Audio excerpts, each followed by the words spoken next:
Baik sahabat Jawa Timur, sahabat Erlangga Forum, kita kembali di Erlangga Forum setelah kurang lebih 15 menit mengikuti rangkaian peristiwa seputar Jawa Timur di Buletin Jawa Timur. Saya kembali menyapa seluruh sahabat Jawa Timur yang tergabung di LPPL Jawa Timur yang menyimak kami melalui line YouTube mungkin atau Zoom dan juga radio LPPL. Di antaranya ada Suara Madiun, Kota Madiun, Suara Sampang, Kabupaten Sampang, RGR Tulungagung, Kabupaten Tulungagung, Praja Angkasa Trenggalek, Kabupaten Trenggalek, Mahardika Bondowoso, Kabupaten Bondowoso, Ersal Nganjuk, Kabupaten Nganjuk, Persada Blitar, Kabupaten Blitar, Suara Lamongan, Kabupaten Lamongan, dan Klasik Radio Malang, Kabupaten Malang. Kami masih live dari gedung Sekolah Pasca Sarjana Universitas Airlangga melalui kanal Persada Blitar. Tadi disampaikan terkait dengan pengalaman, kemudian syarat-syarat dan lain sebagainya. Kemudian Anda pasti bingung juga, ada sebagian yang bertanya, sebenarnya saya bisa mengaksesnya di mana sih LPDP ini? Kalau yang punya, mungkin kalau yang di wilayah perkotaan akan mudah menjangkau informasi terkait dengan beasiswa. Tetapi kalau soal LPDP ini, saya bisa mendapatkan aksesnya di mana? Mas Riko mungkin? Iya, berkaitan dengan akses, kebetulan saat ini LPDP sudah lebih banyak memberikan akses via internet. Jadi sebenarnya mau nggak mau teman-teman yang tertarik dengan LPDP harus memiliki akses ke internet. Karena saat pendaftaran pun itu full online, tidak lagi secara offline begitu ya. Ya memang nanti ada saatnya kita mengirimkan surat kepada LPDP, surat fisik ya. Akan tetapi itu saat udah proses yang sudah diterima dan sudah proses yang lainnya, bukan saat penerimaan. Jadi bagi teman-teman yang mendengarkan ini, yang tertarik untuk mengikuti LPDP, mau nggak mau harus memiliki akses ke internet. Begitu Mbak. Iya, jadi harus terkoneksi dengan internet. Mungkin ada akses yang bisa dijangkau melalui offline. Pernah nggak menemukan informasi yang disampaikan melalui offline sejauh ini? Sejauh ini informasi yang saya peroleh Mbak berkaitan LPDP itu full online. Oke. Sangat jarang sekali informasi itu dibagikan secara offline. Memang LPDP memberikan apa ya, mendirikan suatu stand untuk sosialisasi. Nah, Tapi itu biasanya event yang jarang, bukan event yang rutin. Dan itu pun sepertinya hanya LPDP yang tahu prosesnya bagaimana untuk sosialisasi secara dari offline begitu. offline ya. Oke, saya masih ke Mas Riko. Mas Riko, LPDP ini kan identik dengan beasiswa ke luar negeri ya. Kalau kita tahu semua LPDP yang posting-posting di Instagram pasti kan di mana Eropa, Amerika, Betul. Afrika dan lain sebagainya. Apakah memang hanya luar negeri saja yang ditawarkan? Ya, berkaitan dengan LPDP ini, ya memang karena pengaruh media sosial juga ya. Jadi banyak yang beranggapan bahwa LPDP ini pasti harus luar negeri. Tidak juga teman-teman. Ini buktinya kami bertiga ini semuanya berkuliah di Universitas Erlangga. Yang mana itu adalah penerimaan untuk dalam negeri. Jadi bagi teman-teman yang ingin melanjutkan S2 tetapi misalkan hanya ingin di Indonesia, silakan saja. LPDP itu menerima kok untuk melanjutkan studi S2 ataupun S3-nya di universitas-universitas yang ada di dalam negeri termasuk Sekolah Pasca Sarjana Universitas Erlangga. Baik, berarti apakah jumlahnya berbeda antara yang dalam negeri dengan luar negeri? Atau syaratnya berbeda antara yang dalam negeri dan luar negeri? Ya, untuk syaratnya sebenarnya sama, hanya saja mungkin untuk kemampuan bahasa Inggris ya. Jadi kalau untuk tujuan dalam negeri, kita itu cukup memiliki skor TOEFL minimal 500. Nah, sedangkan untuk teman-teman yang tertarik ke luar negeri, itu kita harus mengumpulkan sertifikasi bahasa Inggris yang berbeda, yaitu IELTS. Dan bandnya harus band 6 kalau ingin lanjut ke luar negeri. Nah, untuk persyaratannya sebenarnya LPDP terbuka di websitenya kok, bagaimana misalkan ingin melanjutkan ke dalam negeri bagaimana, kemudian ingin ke luar negeri bagaimana, itu sangat terbuka. Bahkan setiap sebelum membuka periode pendaftaran begitu ya Mbak, LPDP itu merilis buku yang berisikan tentang universitas apa saja dan prodi apa saja yang diterima oleh LPDP. Jadi teman-teman sebelum mendaftar LPDP, alangkah baiknya juga mencari informasi berkaitan dengan universitas apa saja yang diterima, prodi yang diterima, serta administrasi-administrasi yang diperlukan. Begitu Mbak. Baik, jadi sebenarnya semuanya sudah mungkin semacam buku panduan begitu ya? Betul. Buku panduan yang diberikan oleh LPDP. Sebelum saya ke Mas Tian, saya mau ke Mas Farid dulu. Tadi kalau Mas Riko menyampaikan terkait dengan ada syarat bahasa Inggris, kemudian apakah ada syarat lainnya LOA mungkin? Atau teknis teknis prosesnya seperti apa? Apa dulu, apa kemudian di tahap 1, tahap 2 dan selanjutnya hingga sampai goal begitu? Oke Mbak, jadi mungkin langsung saja ya. Banyak orang yang tidak memahami bahwa sesungguhnya jika seseorang diterima beasiswa LPDP itu tidak langsung diterima di universitas tujuannya. Banyak masyarakat yang memahami lulus di mana, lulus LPDP, wah milih apa nih gitu. Ternyata itu salah. Beasiswa LPDP itu hanya menyediakan pembiayaan terhadap pendidikan.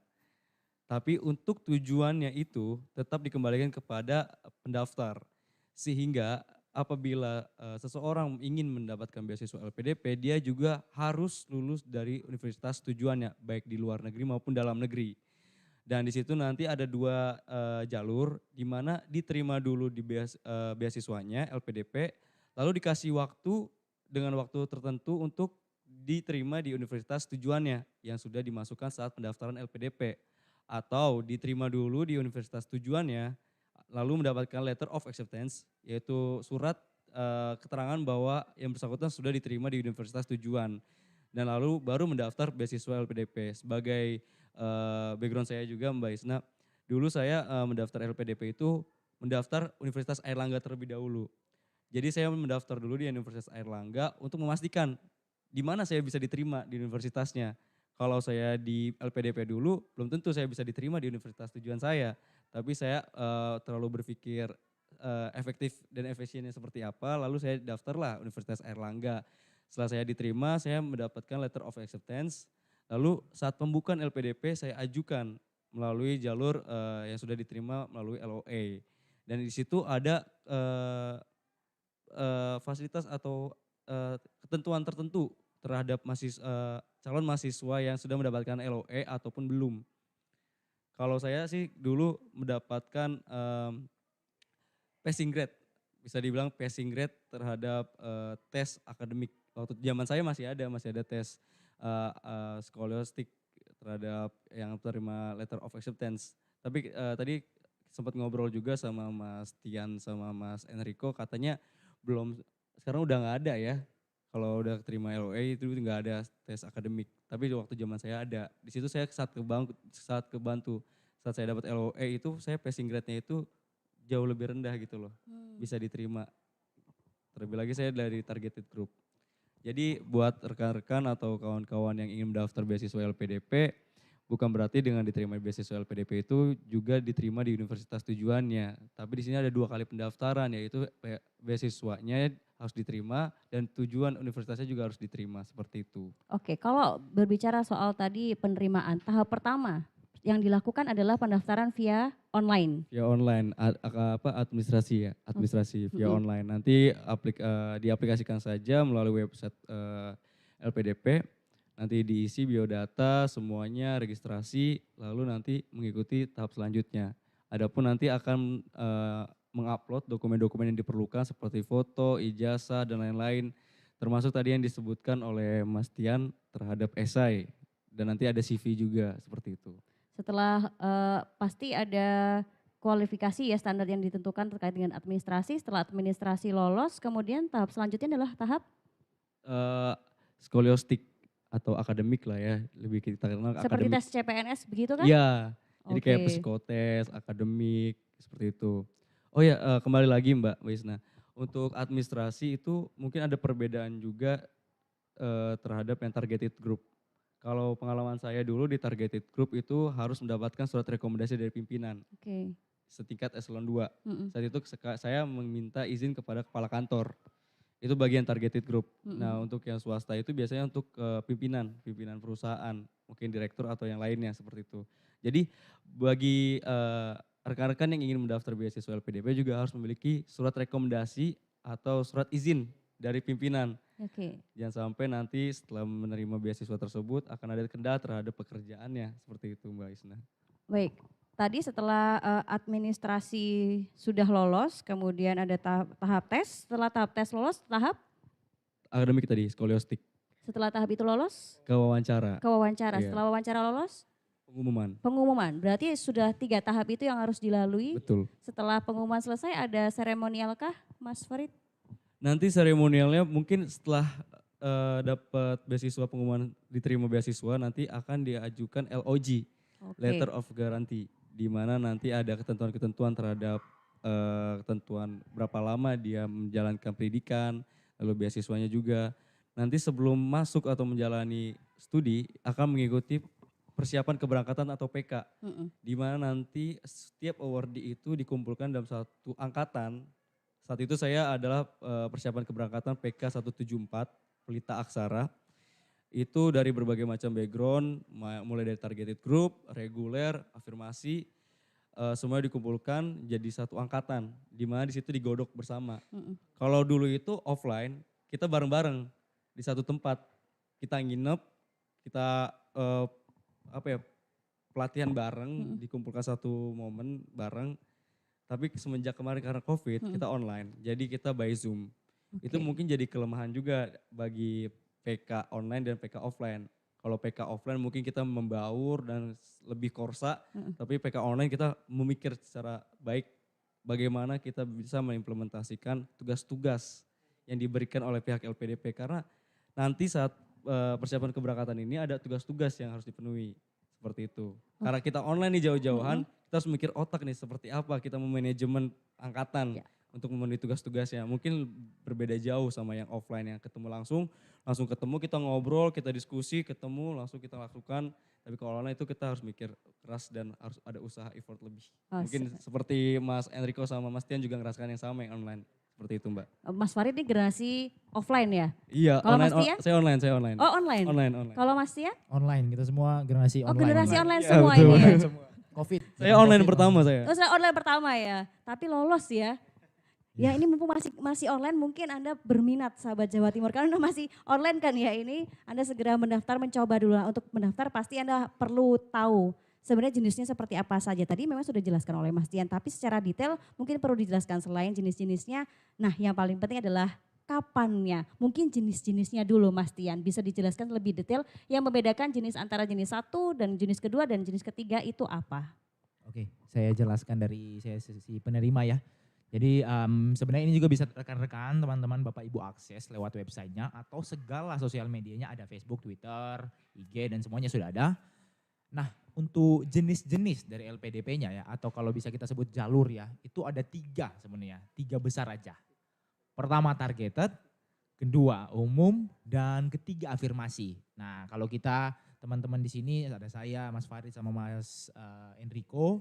Saya sama Mas Enrico maksudnya umum, kalau Mas Farid itu ikutnya targeted. Jadi ada sekali lagi ada targeted, umum dan afirmasi. Oke, apa bedanya nih? Targeted ini dengan kata dasarnya targeted atau target. Jadi targetnya ke misalnya PNS, Polri, TNI Polri dan semuanya. Kemudian ada kewirausahaan yang saya baru lihat ternyata kewirausahaan juga sudah mulai ada nih. Jadi kalau rekan-rekan di rekan-rekan sahabat Jawa Timur yang wah punya mindset, punya kekuatan, wah saya ingin berwirausaha nih, oke silakan masuk di situ bisa. Kemudian ada juga di targeted juga, oh ya ada buat kader ulama juga udah ada. Jadi beasiswa ini iya buat santri, kalau saya lupa mulai tahun ini apa mulai tahun depan tapi udah ada, udah dimulai sama direkturnya udah dibuka. Teman-teman kalau mau daftar bisa di sana. Setelah target itu ada umum. Nah ini kalau yang teman-teman umum ini yang lebih ke masyarakat yang umum ya, maksudnya kalau yang syaratnya paling gampang warga Indonesia sudah, warga Indonesia belum S1, belum S2, yang belum S2, S3, kalau mau S2 yang belum S2, yang mau S3 yang belum S3 gitu. Dari mana aja, umum ini ada reguler, ada PTUD Perguruan Tinggi Utama Dunia, maksudnya itu 25 perguruan tinggi di dunia peringkat 25 besar. Ketiga itu reguler, PTUD, co-funding. Ada co-funding ini kalau misalnya, ini bisa nih, parsial nih maksudnya. Jadi teman-teman kalau misalnya mau didanai secara penelitian aja, bisa nggak? Bisa. Danai penelitian, tapi nanti kalau detailnya tinggal teman-teman baca sana ya. Karena saya juga bukan direktur utama, amin kalau sebenarnya direktur ya, aduh. Aduh, colek jadi LPD. Oke, jadi tadi ada umum ya, target reguler, baru co-funding, baru apalagi tadi ya. Afirmasi, ini yang paling penting nih. Afirmasi kalau rekan-rekan mungkin ada yang dari keluarga yang mungkin membutuhkan. Nah ini bisa masuk sini, ada namanya beasiswa prasejahtera. Ini khusus buat ini, buat rekan-rekan tersebut, buat bapak ibu yang punya anak yang mau berkuliah, aduh tapi kemampuan finansial mungkin perlu dibantu. LPDP bisa menjawabnya. Apa kelebihannya, apa perbedaannya? Ini persyaratannya juga beda-beda. Jadi kalau misalnya tadi Mas Enrico, Mas Farid sudah sebutkan syarat TOEFL dan sebagainya ada 500, ya itu 500 umumnya. Tapi kalau kalau udah 500 udah aman banget Mbak. Jadi kalian kalau mau teman-teman mau tes di dalam negeri, TOEFL yang skor 500-an ya, ITP ya jenisnya ya, udah aman. Nah tapi kalau teman-teman mungkin dari daerah afirmasi atau dari prasejahtera, itu skornya dimudahkan oleh LPDP. Turun, bisa jadi kalau nggak salah saya lihat kemarin itu 400. Dan sertifikatnya mungkin kalau TOEFL ini terlalu susah nih. Saya baru cek tadi ternyata bisa pakai ada aplikasi kalau teman-teman familiar namanya Duolingo. Nah bisa juga tes dari Duolingo. Tapi ini khusus untuk yang jalur afirmasi. Gitu. Afirmasi, prasejahtera, daerah afirmasi, kemudian ada Besa Putra Putri Papua, dan ada satu lagi saya lupa, pokoknya itu ada 3 jenis targeted, umum dan apa tadi? Afirmasi. Jadi kalau misalnya tadi yang dibilang sama Mas Farid itu mengenai jalur-jalur, itu yang lebih dimaksud ke caranya. Tapi kalau jalurnya ada 3 ini. Gitu sih Mbak, kalau bisa dijelaskan. Nah kalau pembagian waktu pendaftaran dibuka berapa kali, berapa batch mungkin kalau LPDP ini Mas Dian? Setahu saya biasanya itu dibuka setahun 2 kali. Normalnya dibuka setahun 2 kali. Mungkin 2020 kemarin pas COVID kalau nggak salah 1 kali ya. Iya. 1 kali ya. Zaman saya itu 1 kali. Oh iya, zaman Mas Farid itu 1 kali. Tapi pada normalnya itu 1 tahun 2 kali. Biasanya itu kalau bulan ini kami mulai pembukaan Maret, seleksi selesainya bulan Juni. Jadi dari tahap awal itu administrasi bulan Maret, seleksi sampai pengumuman akhir sudah dinyatakan lulus itu bulan Juni. Okay. Tahap kedua itu mulainya Agustus kalau nggak salah ya. Agustus, selesai seleksinya bulan November. Jadi tanggal 10 November ini mungkin rekan-rekan, aduh deg-degan ini mau tunggu pengumuman ini. Mungkin ada sobat Jawa Timur yang udah dengar ini, oke lolos gitu ya. Jadi tapi pada biasanya normalnya 1 tahun 2 kali. Tapi katanya itu tergantung sih melihat kondusivitas, bisa saja bulan Maret atau Februari udah dibuka, itu tergantung LPDP. Jadi pesannya sih tinggal pantengin aja sih, rajin-rajin untuk melihat. Dipersiapkan aja semuanya. Oke, jadi memang karena mungkin terkait ini ya, pembukaan itu terkait dengan penerimaan mahasiswa juga ya. Kayak misalnya kalau Mas Tian waktu selesai dapat pengumuman menunggu berapa bulan untuk masuk kuliah? Waktu itu saya daftarnya tahun ini ya, bulan Maret, gelombang pertama atau tahap 1 pengumumannya Juni, saya mulai kuliah Agustus, jadi Juni, Juli, Agustus 3 bulan ya, kurang lebih 3 bulan. Kebetulan waktu itu saya juga masih saat kerja, terus mengejar LPDP ya, jadi masih bisa aman kalau dibilang waktu tunggu, karena waktu itu saya masih kerja juga. Jadi ya sekitar 3 bulan gitu lah. Jadi memang untuk pendaftarannya juga saya pikir LPDP sudah mempersiapkan yang terbaik untuk range ya, atau menjaga-jaga kapan sih biasanya pembukaan orientasi mahasiswa di masing-masing universitas. Jadi aman aja sih kalau untuk itu. Kalau Mas Riko menunggunya?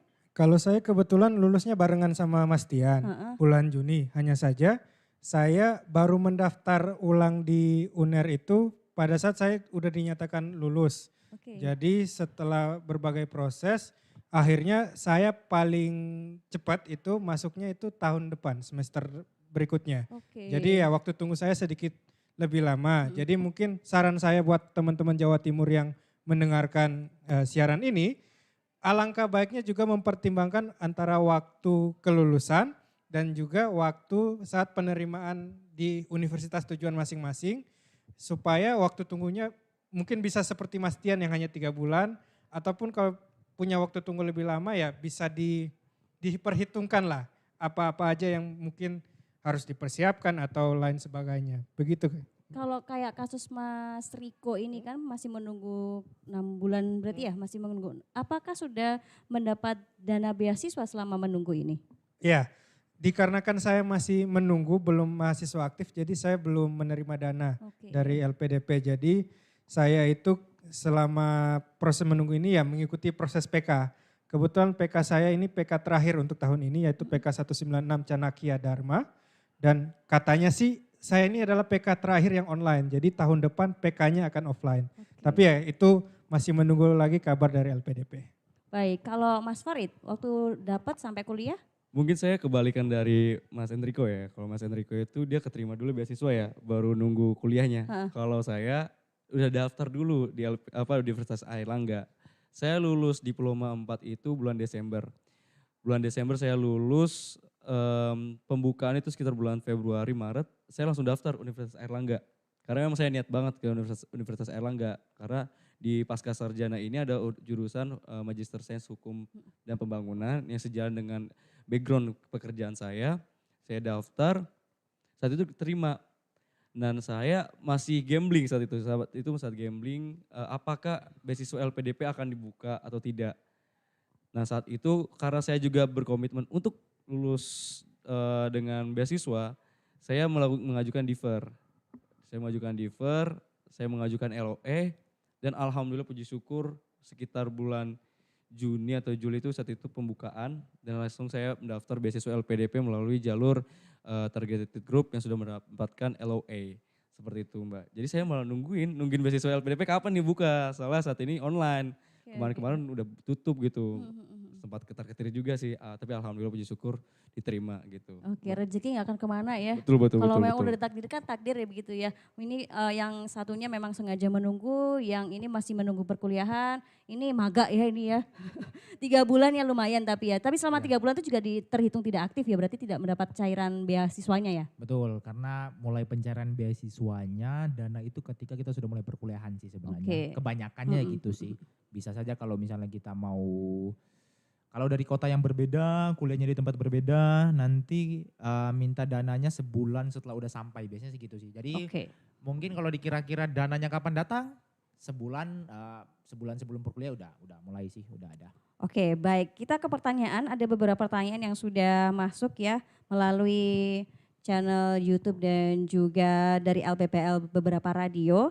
Mohon maaf saya tidak bisa memilih semua pertanyaan-pertanyaan yang kami anggap mewakili pertanyaan di seluruh sahabat Jawa Timur akan saya sampaikan. Pertanyaan pertama tentang pencairan dana PAS. Tadi Mas Tian menyampaikan terkait pencairan dana. Mungkin pengalaman masing-masing berbeda ya. Saya ke Mas Tian dulu terkait dengan pencairan dana. Pencairan dana itu apakah dilakukan brek di awal atau dicicil per bulan seperti beasiswa pada umumnya? Kalau pengalaman Mas Tian? Oke, untuk komponen dananya itu kan ada dana tunjangan kehidupan, tunjangan dana kedatangan, dana transportasi, buku dan sebagainya, ada banyak ya teman-teman nanti bisa akses di websitenya. Kebanyakan untuk yang dana-dana ini di awal biasanya.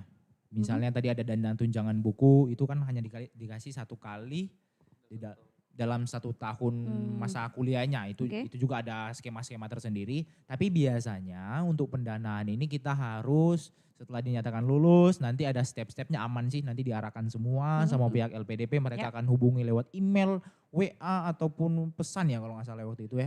Oh segera ini Simonef-nya sudah bisa Simonef ya namanya, itu satu portal, kita lapornya di sana, request-nya di sana. Permintaan pengajuan dananya di sana. Jadi teman-teman nanti kalau sudah keterima, amin ya teman-teman ya, sudah keterima itu mengajukan dananya itu di awal untuk dana kedatangan, dana kehidupannya sehari-hari. Namun untuk dana-dana selanjutnya gimana dong? Nah kalau dana-dana hanya cuma diberikan 1 kali aja itu di awal, tapi untuk selanjutnya misalnya dana kehidupan itu sudah tidak perlu melaporkan seperti di awal, request di awal. Tapi bisa saja tinggal memonitor kalau tadi yang sempat Mas Niko bilang ya, tinggal kita lapor aja di website itu, nanti LPDP akan mengecek, oh oke ini masih kuliah. Nanti sudah langsung ke transfer sendirinya, biasanya gitu. Di awal modelnya IMSUM ya kalau nggak salah ya, saya lupa istilahnya gitu.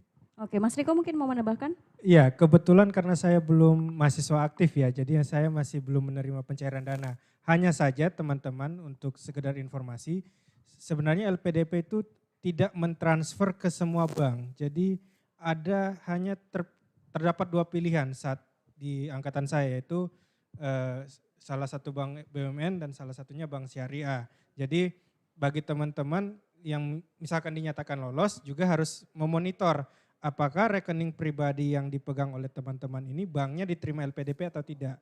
Kalau tidak ya teman-teman harus membuka rekening tersebut di salah satu bank yang diperbolehkan oleh LPDP, kemudian rekening tersebut dapat diajukan untuk nantinya biaya-biaya pencairan akan ditransferkan ke rekening tersebut. Dan ingat rekening yang bisa didaftarkan kepada LPDP haruslah rekening pribadi kita, bukan rekening orang tua, kakak, adik. Nggak boleh, pacar juga nggak boleh. Jadi harus rekening pribadi gitu. Oke, kalau tambahan dari Mas Farid mungkin? Kalau saya mungkin lebih ke teknisnya aja bahwa di Simonef itu tidak hanya pengajuan pencairan dana tapi juga pelaporan terhadap kegiatan akademik. Jadi setiap ada beberapa pencairan dana beasiswa itu diikuti serta sebelumnya terhadap pelaporan kegiatan akademik. Jadi jika pelaporan kegiatan akademiknya itu tidak sesuai, nanti akan ditolak pengajuan pencairannya. Jadi ada perbaikan gitu. Jadi saat dulu saya mengajukan dana beasiswa itu juga sempat ditolak. Ternyata memang ada perbaikan terhadap pelaporan akademik. Jadi harus diberikan atensi khusus juga terhadap itu. Dan juga terhadap akunnya. Nanti akan ada Sipendop dan juga Simonef. Sama mungkin ID registernya ya. Nanti harus dihafal betul-betul, disimpan betul-betul ID sama passwordnya. Jangan sampai nanti ada kesulitan terhadap masuk ke akun loginnya seperti itu Mbak. Oke, kalau tadi pertanyaan terkait dengan pencairan pendanaan sepertinya sudah sangat jelas sekali disampaikan oleh para awardee ya. Ya, penerima tuh namanya awardee ya kalau itu ya. Awardee. Para awardee yang diterima di SPS. Sekarang pertanyaan selanjutnya ini sepertinya nutut ini untuk dijawab karena masih ada waktu 5 menit sebelum kita jeda iklan. Pertanyaannya ini dari Bondowoso. Saya tidak begitu pintar di akademik dan juga tidak bisa menulis esai seperti yang dijelaskan oleh Mas Tian. Apa saya masih bisa mendaftar di LPDP? Mungkin Mas Wari dulu yang bisa menjawab. Dia merasa tidak pintar secara akademis, tidak bisa menulis esai. Apa masih bisa? Apa masih punya kesempatan teman-teman yang seperti ini? Oke Mbak, berbicara kesempatan sebetulnya tidak menutup segala kesempatan terhadap siapapun ya Mbak. Karena setiap orang ini sudah dijelaskan tadi sama Mas Tian, semuanya sudah bisa. Mulai dari yang prasejahtera maupun yang sejahtera, yang tidak bekerja maupun sudah bekerja.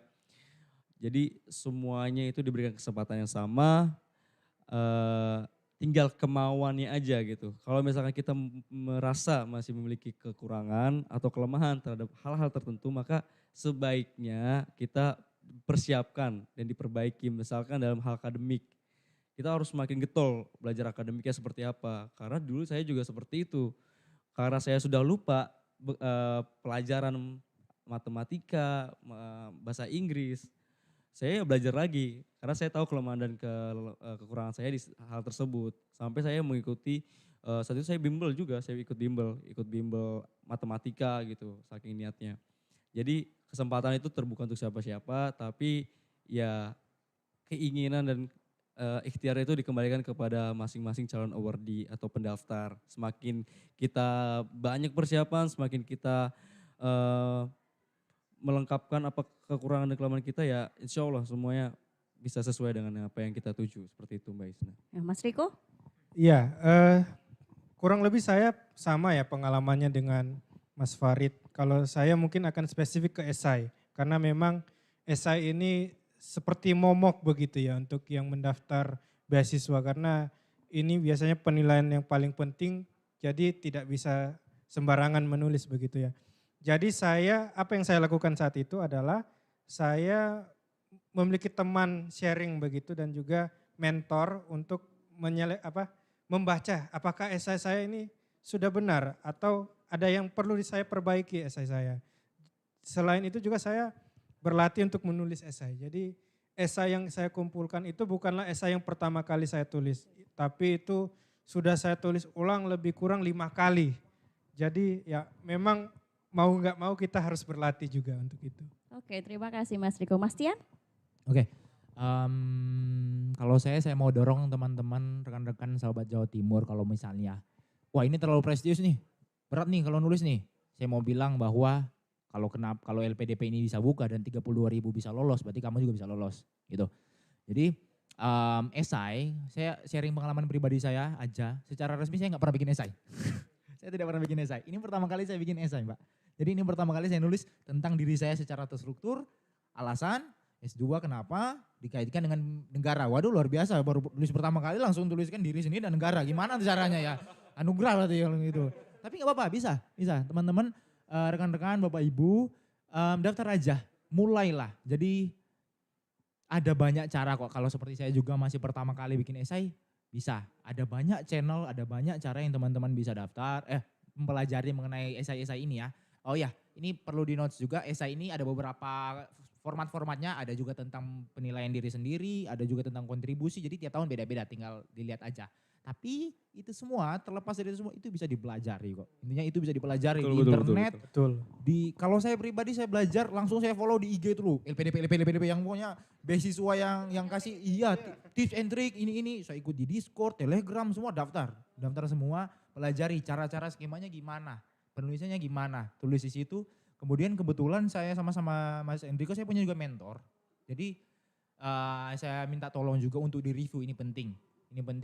Kalau bisa teman-teman carilah rekan teman ataupun yang dipikir capable ya untuk mereview lah, melihat lagi. Yang penting bukan teman nongkrong ya, kalau misalnya nggak tahu tentang LPDP, oh ini apa ini, wah dia bisa kasih salah. Nggak bisa dosen atau siapapun. Nah terakhir, teman-teman bisa dapat itu dari mana dong mentor gitu. Nah ini saya kasih tipsnya lagi. Kalau teman-teman misalnya mau dimentori atau mau ditanyain mengenai ini, teman-teman bisa lihat di Instagram, Twitter dan sebagainya. Kebetulan saya waktu jadi awardee itu langsung saya posting pengumuman kelulusan. Langsung ada, kalau nggak salah sampai sekarang ada 3, 4, 5 yang chat pribadi sama saya. Kak gimana cara bikin esai? Kak gimana ini? Gak apa-apa, itu usaha kok. Itu usaha, chat aja. Saya nggak kenal orang ini, dia tiba-tiba. Semua awardee pasti akan bantu. Kebetulan saya juga sama ada teman waktu dulu di kerja saya tanya-tanya dan mereka tuh punya kewajiban untuk membantu. Karena negara tidak akan pernah memberikan seleksi yang berat hanya untuk membatasi. Tentu kan itu kan menyeleksi aja. Mereka bisa masuk dari mana aja sih. Jadi gitu. Mungkin izin menambahkan ya Mbak Isna ya, setiap universitas itu juga punya ikatan terhadap awardee. Betul. Yang kalau kita itu kelurahan awardee LPDP Universitas Airlangga. Nanti bagi rekan-rekan yang ingin mengetahui apa sih seleksinya seperti apa, bisa menghubungi kakak-kakak yang tergabung dalam kelurahan LPDP Universitas Airlangga. Kebetulan saya saat tahun lalu saya sebagai ketua divisi eksternal di kelurahan LPDP Universitas Airlangga. Jadi kita rangkul tuh adik-adik dan rekan-rekan yang ingin daftar LPDP. Nanti di situ bisa tanya langsung ke kakak-kakaknya seperti itu. Mbak. Ya, ada yang mau ditambahkan lagi? Ya sudah lengkap lah apa yang dibagikan oleh Mas Tian dan Luar Mas Farid. biasa sekali. Jadi kalau bisa disimpulkan nih, where is the will, there is the way ya. Di mana ada Yes, kemauan, betul. di situ pasti Absolutely. ada jalan. Nggak harus pinter, tapi ada jalan menuju pinter. Nah, baik sahabat Jawa Timur, sahabat Airlangga Forum, sudah jelas sekali ya yang disampaikan oleh para awardee. Jika butuh mentor silahkan menghubungi yang berikut ini, tetapi jangan lupa datang dulu ke Sekolah Pasca Sarjana UNER. Daftar dulu baru bisa dapat nomor-nomor para kakak mentor ini. Begitu pesannya. Baik, kita akan kembali di Airlangga Forum edisi LPDP di kampus berkelas dunia. Tetaplah bersama kami.